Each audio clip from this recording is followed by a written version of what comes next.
আসসালামু আলাইকুম। আমি সাজিদ হাসান রিমু, সফটম্যাক্স অনলাইন স্কুলের পক্ষ থেকে আপনাদেরকে স্বাগতম। আমাদের এখানকার হট টপিক যে প্রশ্নটা হলো সেটা হলো সপ্তম সেমিস্টারের যে সিজিপিএটা আছে সেটা কতটুকু, জিপিএটা সপ্তম সেমিস্টারের ফলাফলটা আমার সিজিপিএর উপরে কীরকম ভূমিকা রাখে বা প্রভাব ফেলে। এই ক্ষেত্রে আমরা বলতে পারি আমাদের যে রানিং প্রবিধান আছে সেই প্রবিধান অনুযায়ী সপ্তম সেমিস্টারের পার্সেন্টেজ 20%। আমরা যদি প্রিভিয়াস যে সেমিস্টারগুলো আছে সে সেমিস্টারের পিছনে আমরা যদি একটা ভালো রেজাল্ট থেকে থাকে তাহলে এখানে 20% কিন্তু বড় একটা মার্ক।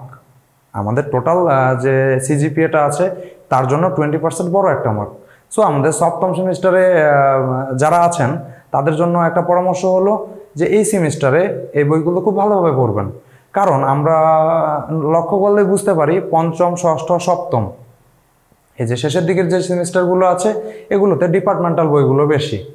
আর ডিপার্টমেন্টের বইগুলো ফলো করলেই এই বইগুলোতে পরবর্তীতে আমার ডুয়েট অ্যাডমিশন বলি, জব প্রিপারেশন বলি এবং এর সাথে পর্ব সমাপনী পরীক্ষার কথাই বলি, সেই ক্ষেত্রে এই যদি সপ্তম সেমিস্টারের বইগুলো ভালোভাবে শেষ করা সম্ভব হয় তাহলে আমরা কি করতে পারবো, এখানে রেজাল্ট একটা ভালো করা সম্ভব।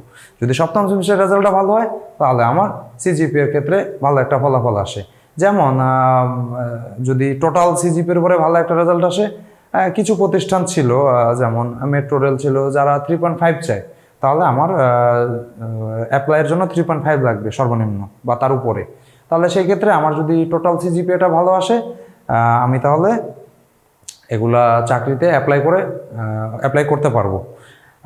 সো আমার টোটাল সিজিপিএ ভালো আনার জন্য সপ্তম সেমিস্টারের রেজাল্ট ভালো করার অত্যাবশ্যক একটা প্রয়োজন। কারণ যদি আমি সপ্তম সেমিস্টারের রেজাল্টটা ভালো করে থাকি তাহলে টোটাল সব কিছুই ভালো চলে আসবে। সপ্তম সেমিস্টারে ভালো করার জন্য আমাদের সফটম্যাক্স অনলাইন স্কুলের সাথেই থাকুন, যেখানেই থাকুন ভালো থাকুন। ধন্যবাদ।